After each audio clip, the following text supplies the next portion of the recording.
Hello, and welcome to the 2025 Supervisory Priorities Webinar. I'm Melissa Olson, a Policy Officer in the Office of Examination and Insurance, and I'll be your moderator today. Before we begin, I will cover some technical tips to ensure that you can see the webinar console and hear the presenters. First, all attendees will be in listen-only mode. Second, if you have questions, you may submit them at any time using the Q&A feature at the bottom right corner of your WebEx console. To submit a question, simply click the Q&A button, type your question into the box provided, then click Send. Third, if your volume sounds too low, check to ensure your volume is turned all the way up on your computer. If that doesn't work, you may need to plug in external speakers. Fourth, closed captions will be available within the WebEx console. To enable captions, click the CC icon in the bottom left of the console. For the next hour, we plan to provide an overview of NCUA Letter to Credit Unions 25 CU 01, Supervisory Priorities. We will discuss each priority, explain its significance, and clarify what examiners may focus on in your credit union's upcoming examination. As you know, on January 20th, 2025, the President designated Kyle S. Hopman as the 13th Chairman of the NCUA Board. On January 22nd, our agency issued a press release in which Chairman Hopman highlighted his priorities as the NCUA Chairman. We encourage our webinar participants to visit the NCUA's website to read Chairman Hopman's message. Some adjustments are underway at the agency, but it's too early for us to speak to what they will be. Accompanying us today are esteemed members from various NCUA program offices, including an all-star lineup ready to answer your questions. Stay tuned as we explore the evolving landscape of the exam program, incorporating crucial changes and updates. The Credit Division of the Office of Examination and Insurance, or E&I, will discuss credit risk management. E&I's Capital Markets Division will cover balance sheet management. E&I's Critical Infrastructure Division will present on cybersecurity. The Office of Consumer Financial Protection will discuss consumer financial protection priorities. The Office of Credit Union Resources and Expansion will cover support for small credit unions and minority depository institutions. And lastly, E&I's Policy Division will cover other examination updates. We will leave time at the end of the presentation to answer questions from the audience. As a reminder, please add your questions to the Q&A button as you think of them. It is now my privilege to introduce and welcome the NCUA's Board Chairman, Kyle Hopman, who will start us off with some opening remarks. Chairman Hopman, thank you for joining us. Thank you, Melissa, and thanks everybody joining today. We appreciate your time to learn about the areas of focus for our exams. This webinar is a good example, I think, what a regulator's relationship should be with the regulator. That relationship is supposed to be one of open, two-way communication, reciprocity. And aside from giving you that the credit unions bear the burden of compliance, we want to give you a window into what we'll emphasize in our examinations. This allows NCUA today to hear your questions to better understand. We have no interest in any sort of gotcha here. I've said in the past, I wish more NCUA employees had the experience of being on the receiving end of the exam. And I think it's also beneficial if credit union staff walk the mile in the regulator's shoes to get a better understanding of what it means and feels like to conduct an exam. That doesn't mean we're going to have a kumbaya moment all around the campfire together. We don't and likely won't agree on everything. And it would be surprising and concerning probably if we did. Credit union executives themselves don't agree on what we should do.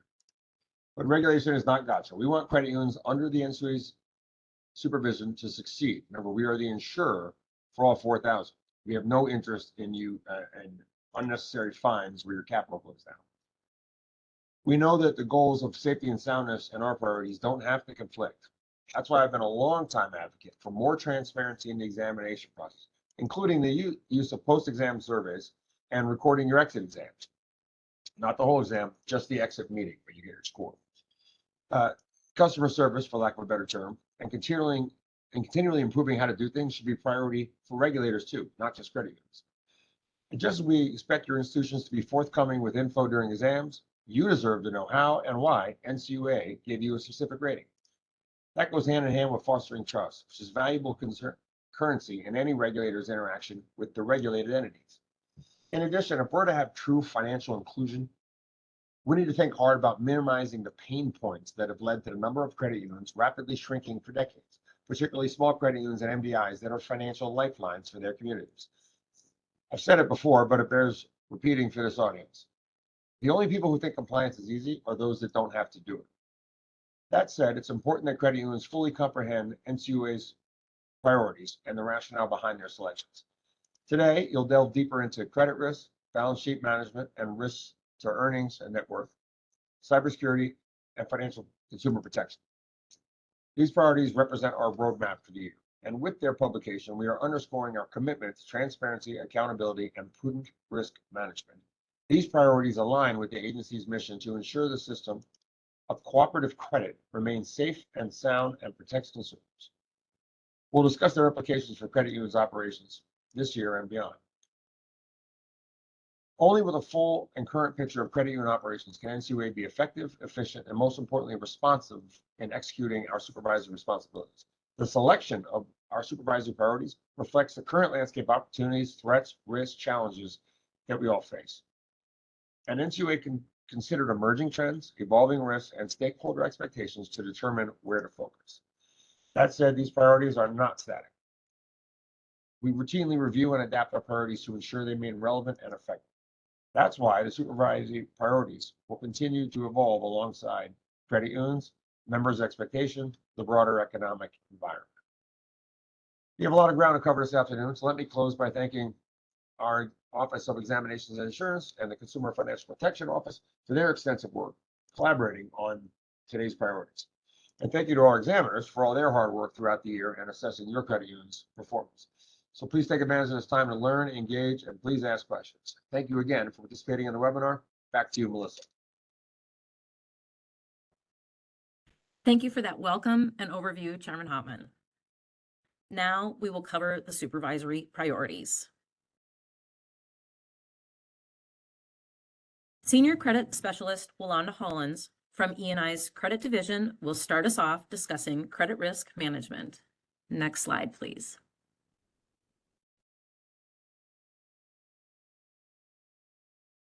Thank you, Melissa, and good afternoon. Credit risk remains a supervisory priority for 2025. Since year-end 2023, federally insured credit unions experienced controlled loan growth. However, loan performance metrics indicated continued signs of declining credit quality. Notably, the loan performance within credit card portfolios deteriorated more rapidly than other loan segments. Currently, credit card delinquency and net charge-off rates exceed ratios experienced during the global financial crisis 15 years ago. Meanwhile, used vehicle loans also showed material deterioration, with delinquencies and charge-offs at their highest level since 2014. Credit unions must maintain strong credit risk management practices, which includes the proactive identification and management of credit risk issues before they become larger problems. This means continuously monitoring loan portfolios, assessing borrower repayment capacity, and identifying early warning signs such as rising delinquencies or losses. Implementing robust underwriting standards, stress testing, and timely intervention strategies can help mitigate potential losses and maintain a credit union's financial stability. Examiners will assess a credit union's ability to identify, measure, monitor, and control credit risks. This assessment involves reviewing loan underwriting standards through lending policies and procedures, loan performance and risk reporting, and credit quality control reviews, including transaction testing. The credit risk reviews will evaluate whether underwriting standards are appropriate, implemented for each loan type offered, and reflective of the changing credit risk environment. A sample of loan files should reflect the established policies and procedures with adequate documentation. The NCUA encourages credit unions to work prudently with both consumer and commercial borrowers who experience financial difficulties and struggle to meet their contractual loan payment obligations. Examiners will review modification and workout strategies for borrowers facing financial hardships, including those prompted by natural disasters. This review may include sampling modified loans and related loan management reports. Examiners will carefully consider all factors in evaluating the credit union's efforts to provide relief, including whether the efforts were reasonable and conducted with proper controls and management oversight. The collection program should be suitably tailored to the credit union's size and the complexity of the loan portfolio. Collection efforts should reflect sound policies, procedures, and documentation of efforts seeking repayment. The management of past due accounts and problem credits is time-consuming and requires specialized knowledge. As a matter of best practice, credit unions may wish to consider the incorporation of postmortem reviews to better understand how problem loans and losses develop. For example, the analysis may provide insight as to the accuracy of a borrower's financial condition during the loan approval process, collateral evaluation, and adequacy of loan documentation. Examiners will review collection programs for effectiveness in response to emerging market conditions. Also, the collections program will be evaluated as to whether loan losses are recognized as per generally accepted accounting principles. Next slide, please. As previously discussed, aggregate loan performance continues to demonstrate signs of declining credit quality with elevated delinquencies and net charge-offs. Given the changes in loan performance and outlook, examiners will review policies related to the allowance for credit losses, or ACL, the documentation supporting the ACL reserve methodology, the adequacy of ACL reserves, and adherence to generally accepted accounting principles. A major function of an effective credit risk management program is maintaining adequate reserves for loan losses and the periodic assessment of the funding methodology. As a reminder to all credit unions, the NCUA's website includes a CECL resources webpage, which offers the latest version of the simplified CECL tool and FAQs related to the simplified CECL tool and CECL accounting standard. The NCUA developed the simplified CECL tool primarily for small and non-complex credit unions as an option for estimating the allowance for credit losses on loans and leases. The NCUA updates the simplified CECL tool quarterly to enable credit unions to use the tool when closing their books and submitting their quarterly NCUA call report. Many credit unions have been partnering with third parties and are exploring new lending models. To the extent possible, examiners will also review credit union third-party risk management practices when lending, servicing, or collection functions are outsourced. The NCUA recognizes these efforts as strategic objectives for enhancing member services. Finally, credit union boards of directors are responsible for remaining informed on the overall nature and level of risk within their credit union's loan portfolio, and for making strategic adjustments to lending strategies when needed. Reports to the board of directors should provide sufficient information for independent evaluation of risk and trends. As such, examiners will review and assess loan management reports and related discussions within board minutes to determine if the credit union has sufficient portfolio monitoring practices.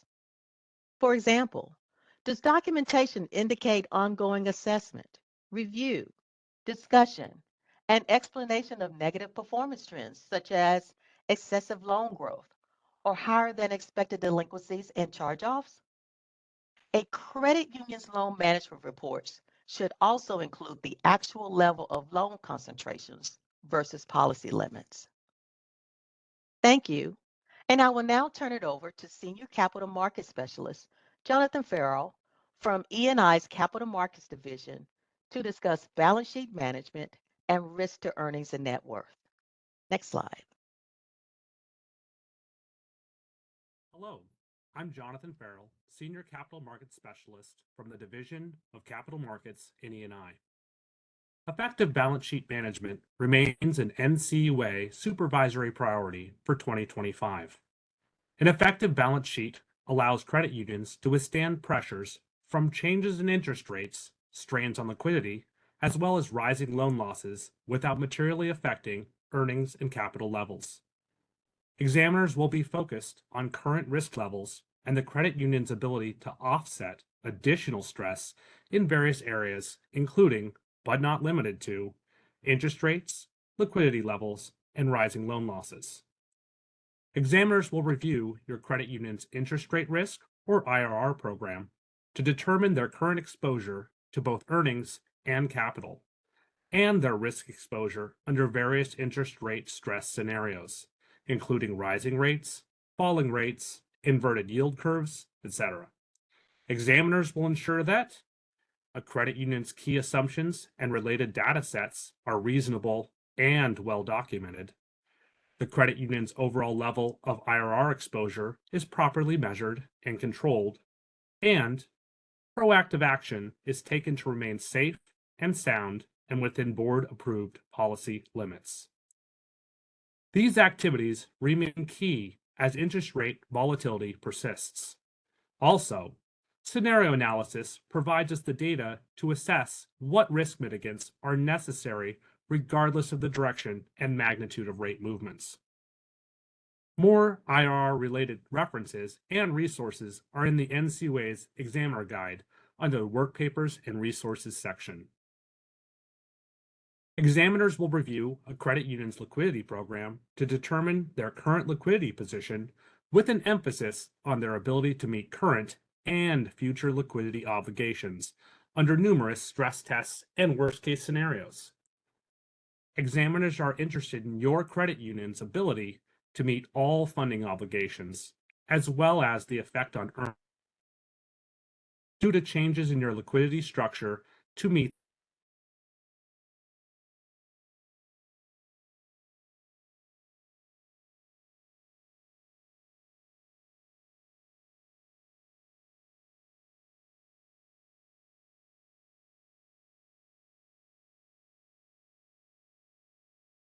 forward-looking cash flow analysis and risk projections.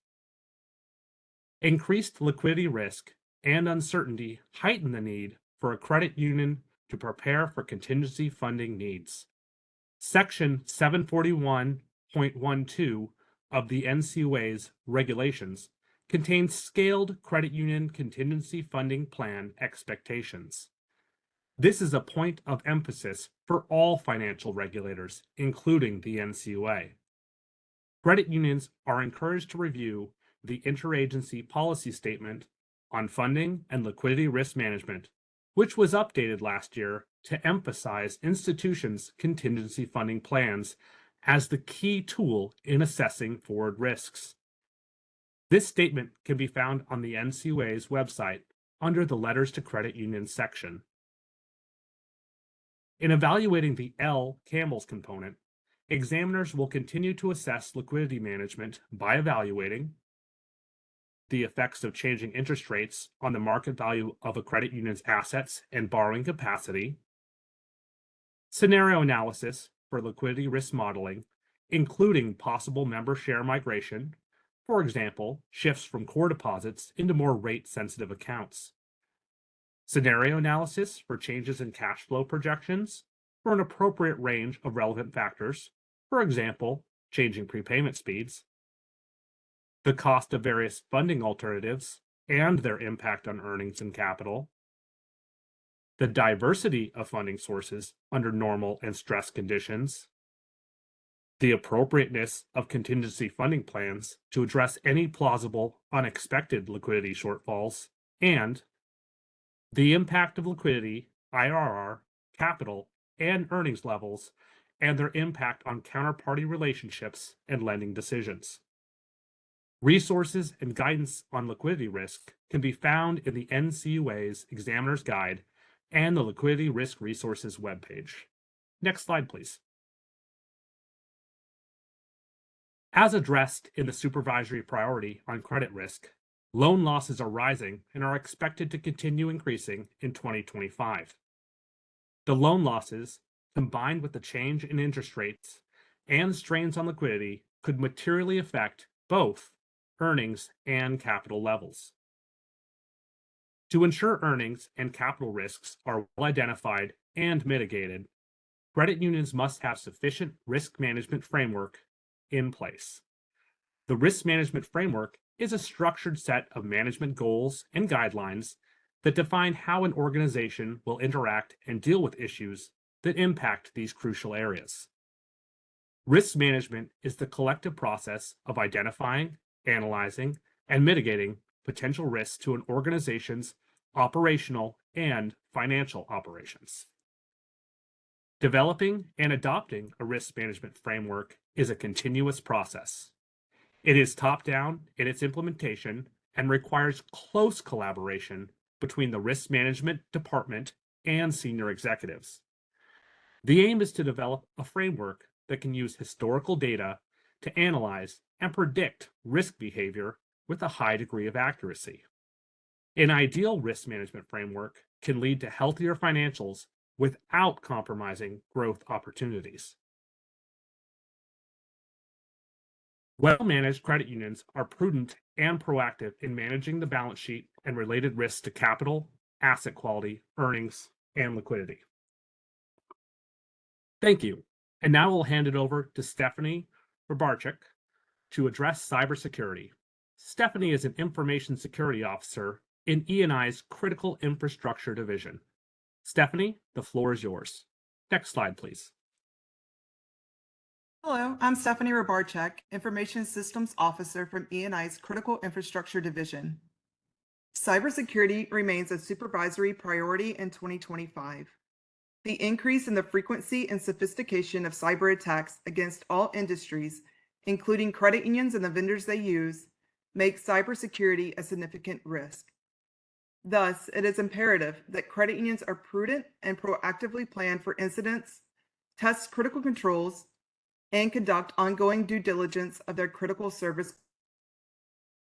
In 2024, the NCUA issued Letter to Credit Unions 24 CU02, urging the Board of Directors to prioritize their oversight and governance responsibilities for cybersecurity. This guidance noted these 4 key areas. 1. The board and credit union employees should engage in ongoing education regarding current cybersecurity threats, trends, and best practices. This education should emphasize the importance of a security-minded culture and adherence to important information security practices to mitigate the risk of cyber incidents. 2. The board must approve a comprehensive information security program that meets Part 748 of NCUA's regulatory requirements, including risk assessments, security controls, and incident response plans.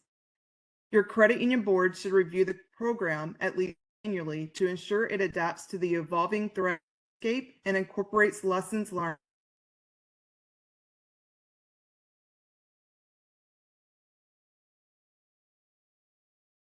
Such as third-party due diligence, embedding cybersecurity and operational resilience into the organizational culture, vulnerability and patch management, threat intelligence, the audit function, reporting to the board, and protecting and managing backups. 4. The board should ensure resilience plans allow the credit union to operate effectively during and after a cyber attack. Having a well-defined incident response plan enables prompt reporting and effective communication with regulatory bodies. By focusing on these areas, the credit union's cybersecurity posture can significantly improve and ensure compliance with regulatory requirements.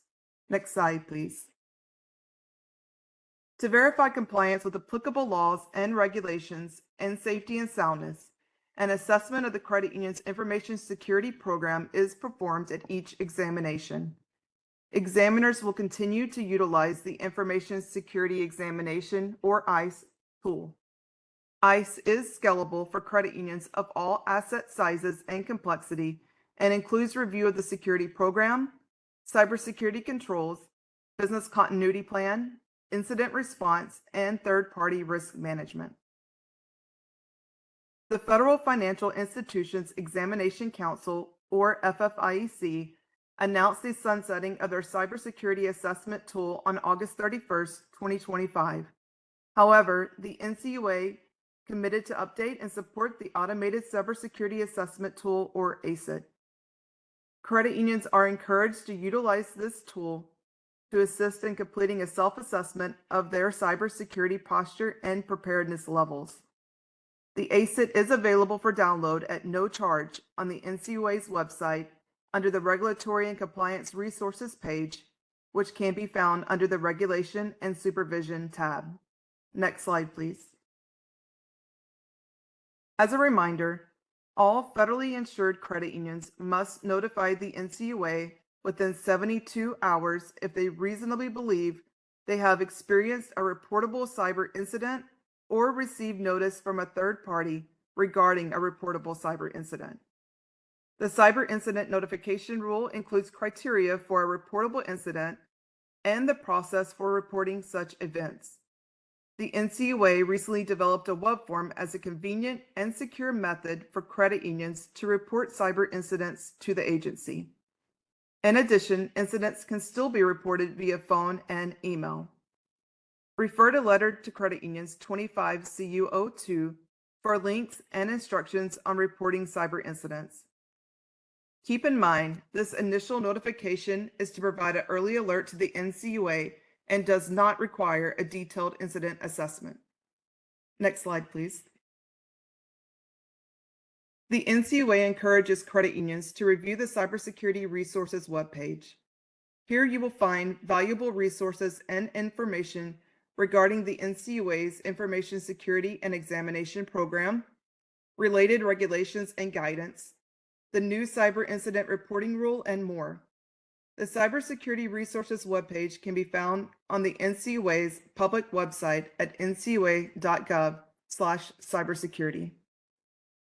I will now turn it over to the Office of Consumer Financial Protection to discuss consumer financial protection priorities. Thank you, Stephanie. Good afternoon. I'm Al Brantley, Consumer Compliance Policy and Outreach Program Officer in NCUA's Office of Consumer Financial Protection. I'll speak on the 2025 Consumer Financial Protection Supervisory Priority. Next slide, please. The NCUA examines for compliance with consumer financial protection regulations during every federal credit union examination. To determine areas of supervisory focus, the NCUA considers violation trends identified through examinations and member complaints, emerging issues, and recent changes to regulatory requirements.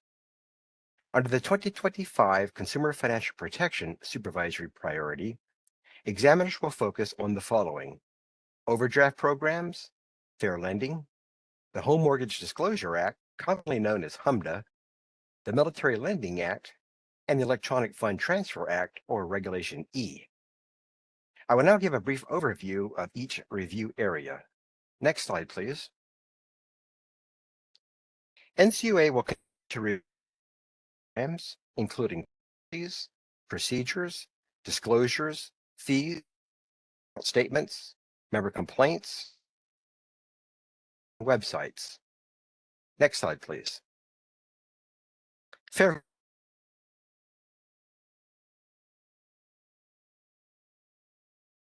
process.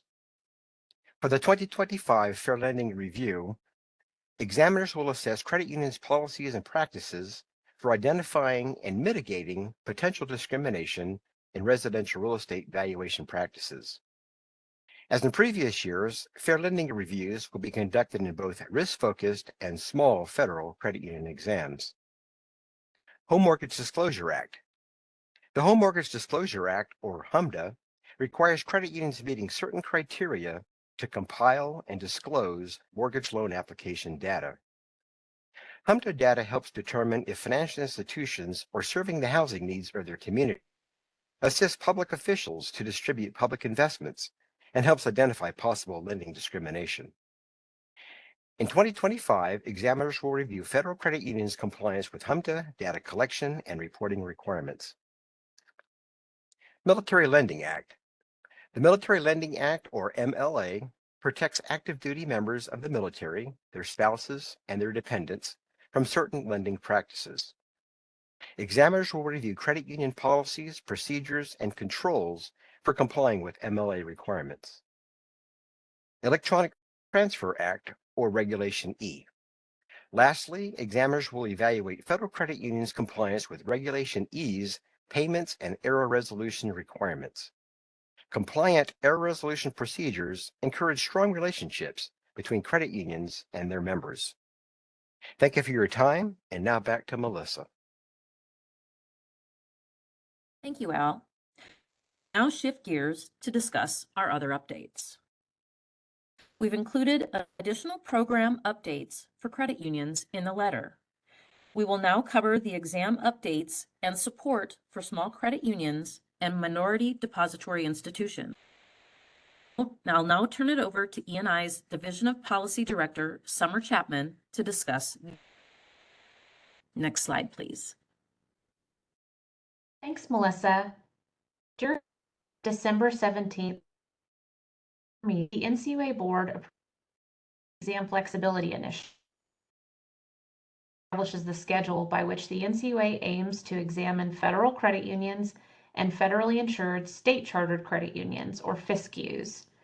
The changes to the exam schedule include, for credit unions in the 1 to 10 billion asset range, where the NCUA credit union accountals 1 or 2 in composite and each component, with no change in CEOs since the last exam, will now be eligible for an extended NCUA exam cycle every 12 months.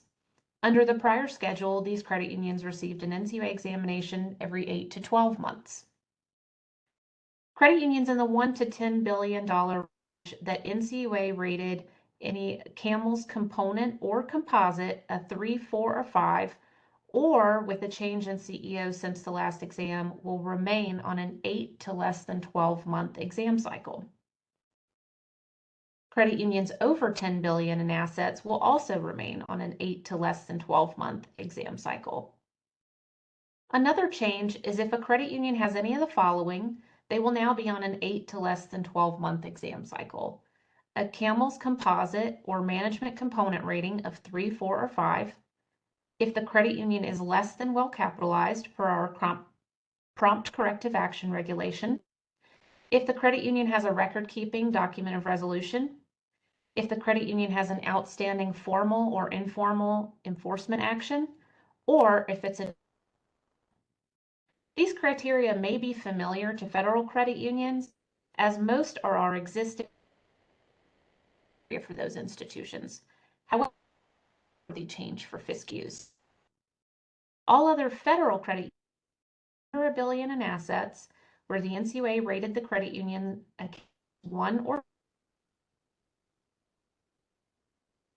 capitalist with no record-keeping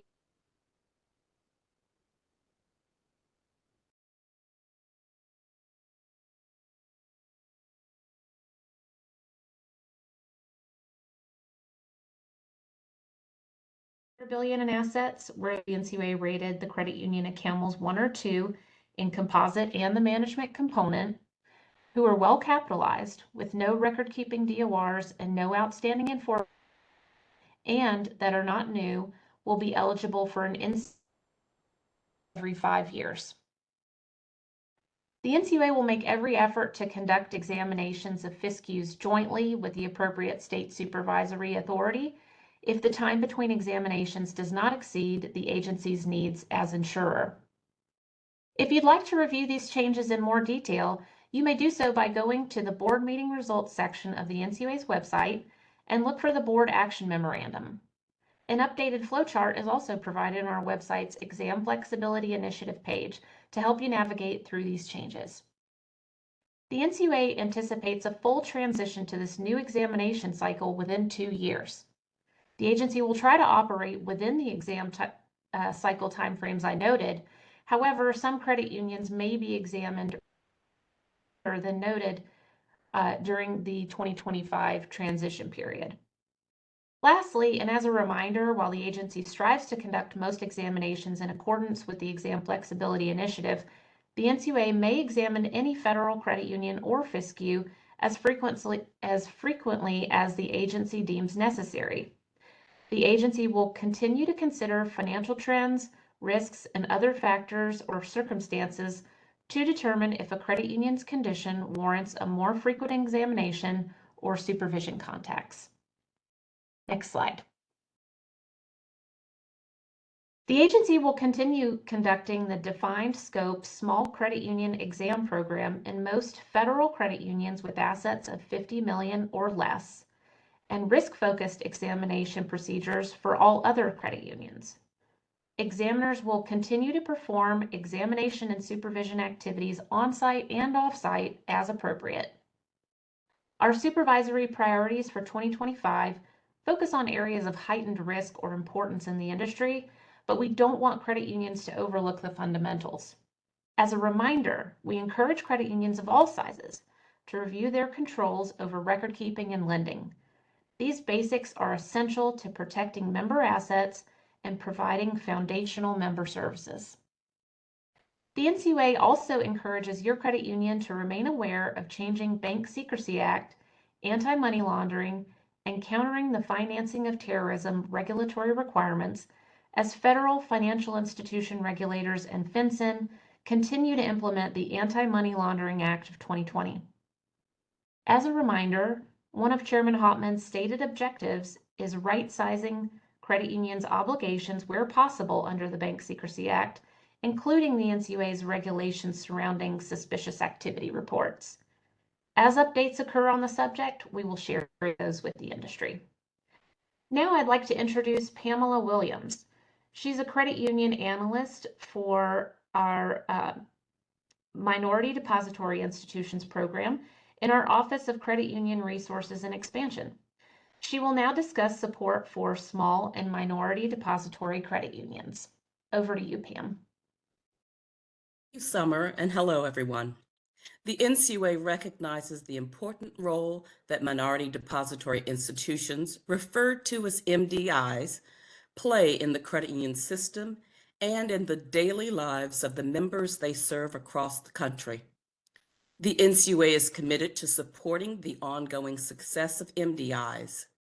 This slide summarizes the 2025 supervisory priorities with regard to the Minority Depository Institution Preservation Program. Examinations will consider the unique strategies and member needs of MDI credit unions. Next slide, please. During 2025, the NCUA will continue to offer customized support to eligible credit unions through its Small Credit Union and MDI Support Program. Through the program, NCUA exam staff may provide assistance that would normally not be part of the regular exam process, such as creating succession plans, developing marketing plans, and evaluating earnings and the relationship to loans and deposits. Assistance will focus on answering questions, providing added guidance and direction, directing management to available resources, and supporting management efforts to address operational issues. Examiners may provide templates or demonstrate how to complete a reconciliation, for example. The program is not intended for examiners to perform the tasks of credit union management, such as preparing bank account reconcilements or drafting policies. The types of assistance shown on the slide are examples of the assistance available through the program. Next slide, please. To participate in the Small Credit Union and MDI Support Program, a credit union must be eligible. This slide shows the eligibility requirements for participation. An examiner or region may initiate the request for a credit union to participate in the program, or the credit union may also initiate a request to participate. Next slide, please. Besides having a process to identify and enroll credit union participants, each region is allocated hours to provide assistance through the program. This slide shows how a credit union may initiate a request by region. You may also contact your credit union's examiner or supervisory examiner to participate. That concludes my presentation. Back to you, Melissa. Thank you, Pamela. And now, Policy Officer Elliot Weiss will guide us through our Q&A session. And it looks like we've had a few coming in already. Elliot, I'm going to turn it over to you. Okay, thank you, Melissa. The first couple questions we have are logistical in nature. First one, how do I obtain a copy of today's webinar presentation? That's for you. Elliot, I'll go ahead and take that one. Attendees will need to click on the registration link for today's webinar to download a PDF of our slide presentation. They will also need to re-enter their name and email address to download the slides. Back to you, Elliot. Okay, thank you, Melissa. The next one I'll take. Will this webinar be recorded to view later? And the answer to that is yes. This webinar will be recorded and it should be posted to our YouTube page shortly after the webinar. The next question is for our Senior Credit Specialist, Wanda Hollins. Wanda, can you clarify what you mean by evaluating lending policies and documentation of any adjustments to loan underwriting standards? Thanks for the question, Elliot. Lending policies should be updated to reflect changes in borrower risk profile, the performance within the loan portfolio, and the economic outlook. For example, has the credit union updated credit score, debt to income, or collateral requirements? Or has the credit union adjusted loan pricing to reflect market rates or higher expected charge-offs? See, reviewing loan samples helps assess compliance with your credit union's established policies and procedures. And in the event your credit union's management adjusts loan underwriting standards, board minutes and discussions with credit union staff should explain the reasons for the changes. And back to you, Elliot. Thank you, Yolanda. Our next question is for Information Systems Officer Stephanie Rybarczyk. Stephanie, is the new online web form required when reporting a cyber incident? Keep in mind there are three ways a financial institution may report a cyber incident. You have either the web form that we just mentioned, you can make a phone call to 1-833-CYBER-CU, or send a secure email to cybercu@ncua.gov. They're available for your convenience and no requirement to use one over the other. Thank you, Stephanie. Our next question is capital markets related, so I'll ask Jonathan Farrell, our Senior Capital Markets Specialist. Jonathan, what is the NCUA's take on borrowings? Do NCUA examiners have a negative perception on those, and is it considered a normal course of balance sheet management? No. Borrowings can be a useful tool for liquidity and balance sheet management during times of contingency funding and business as usual. As with other tools, credit unions need sound governance and reporting over borrowing activities, but borrowing themselves are not to be taken negatively. Thank you, Jonathan. Next question is for Pamela Williams of our Office of Credit Union Resources and Expansion.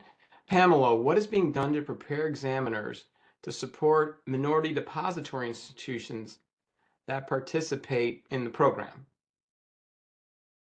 Thank you for that question, Elliot. The NCUA developed and provides a number of tools to examiners of minority depository institutions, or MDIs. These tools should assist staff in supporting MDIs, participating in the support program that I mentioned earlier. First, the NCUA developed examiner guidance that addresses the potential differences in memberships and products and services MDIs often have versus non-MDIs. The guidance emphasizes the need to be mindful of the differences in strategies, policies, processes, risks, and practices of MDIs designed to best serve their members compared with non-MDIs.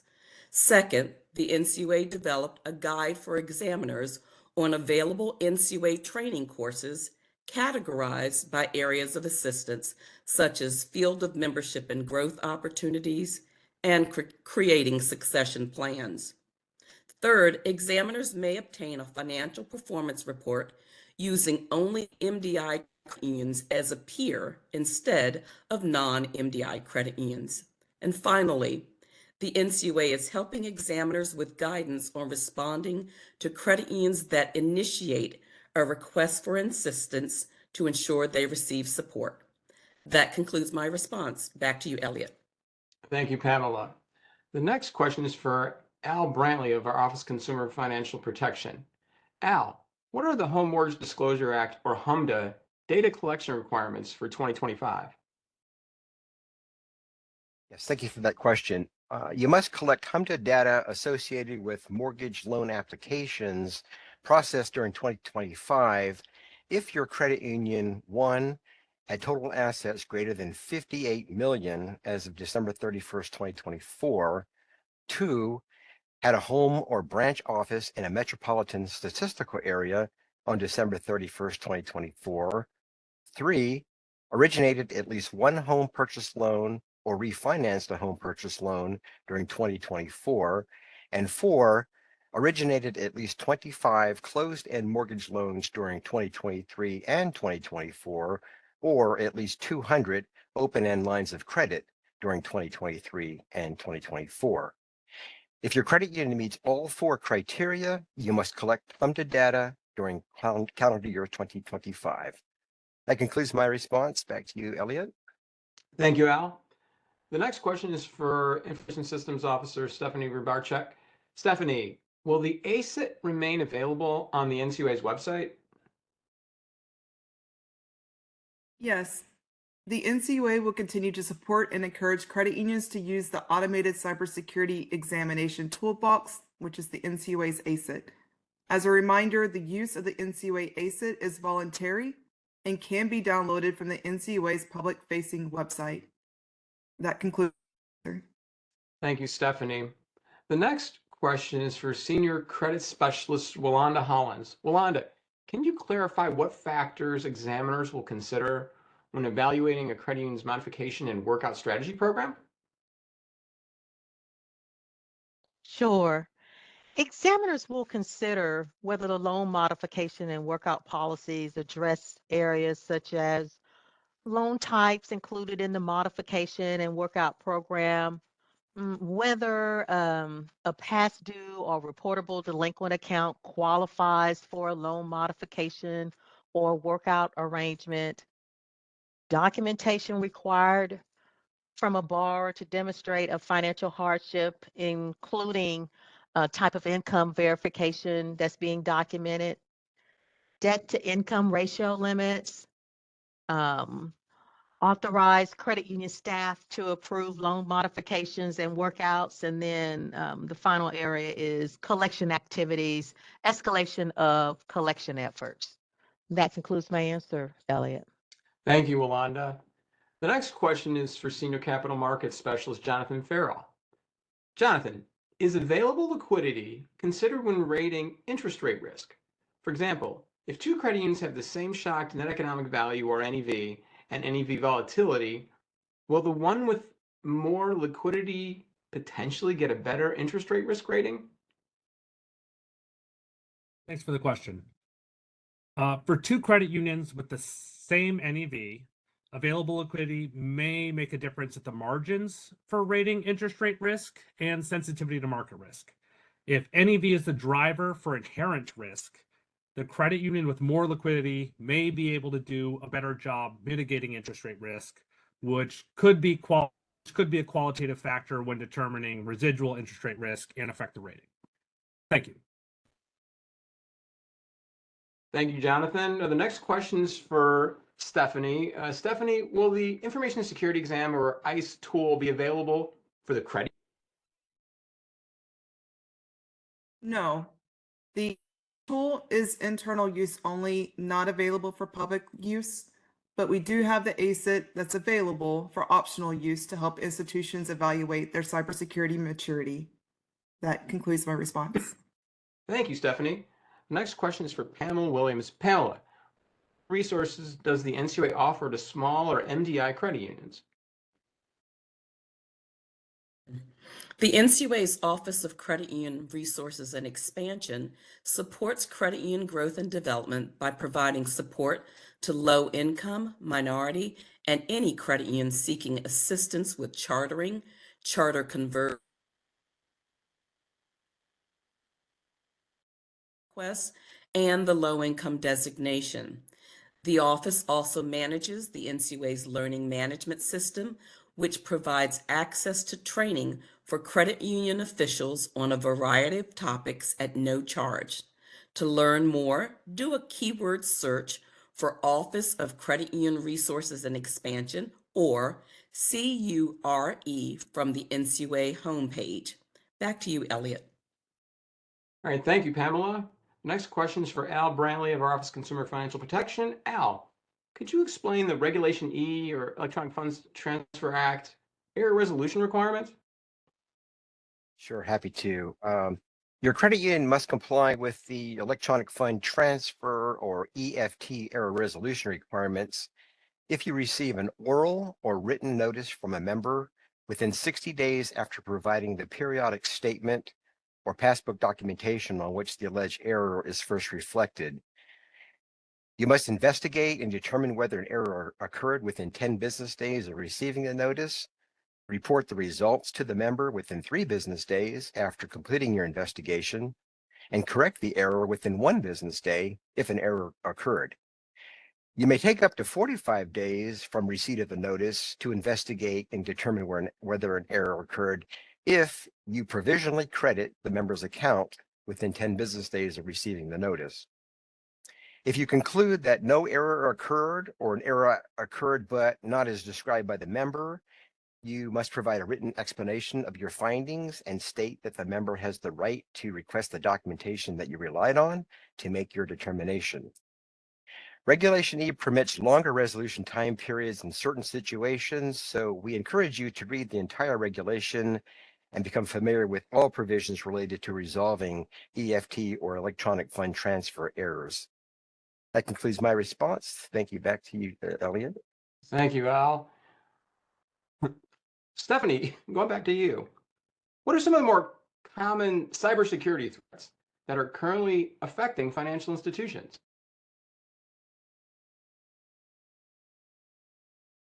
Some of the most common incidents that the financial industry is being targeted by are social engineering, such as phishing, ransomware, third-party exposure, and malware. Credit union members are also vulnerable to these threats on a personal level. So for members, consumers, the Federal Trade Commission does offer advice on how to avoid these scams. Thank you, Stephanie. The next question we have is for Pamela Williams. Pamela, what do you consider a small credit union, like asset size wise? For the purpose of the Small Credit Union and MDI Support Program that I mentioned earlier, a small credit union is defined as one with total assets of less than $50 million, Elliot. Okay, great. Thanks, Pamela. The next question is for Policy Director Summer Chapman. Summer, when was the Board Action Memorandum, or BAM, on exam flexibility approved by the NCUA Board? Good afternoon. The board approved the exam scheduling changes during its December 17th meeting. You can find the results of this meeting by navigating to the board meeting results section of the NCUA's website and look for the board action memorandum. Thanks, Elliot. You're welcome, Summer. And I'm going to go back to you with the next one. Can you repeat the exam cadence for a federally insured state chartered credit union that is well capitalized, well rated, and under $1 billion in assets? Sure. Any federally insured credit union, whether it's a federal or a FISCU, will be on an 8 to less than 12-month exam cycle if they're a CAMELS composite or management component rating of 3, 4, or 5, if the credit union is less than well capitalized per our prompt corrective action regulation, if the credit union has a record-keeping document of resolution, if the credit union has an outstanding formal or informal enforcement action, or if it is a new credit union. If a FISCU is under $1 billion in assets and does not have any of those criteria I mentioned, they may be eligible for an NCUA exam once every 5 years. Thanks, Elliot. You're welcome. Thank you, Summer. And we're getting toward the end of our webinar, so we have time for one more question. I'm going to go to John Farrell for this one. John, are securities considered a primary source of liquidity if they have unrealized losses, but they can be pledged for borrowings? Thanks for the question. In general, yes, but as many things in regulation, it depends. So you're probably going to ask yourself a few questions about that. The first is the borrowing for daily operation liquidity, or is it for contingency funding? Another question you could ask is the haircut typical for that security, or has it been increased due to some sort of market issue or other concern related to that particular instrument? And hopefully between those, you should have a better idea of if it would be appropriate. Thank you. You're welcome. Thank you, Jonathan.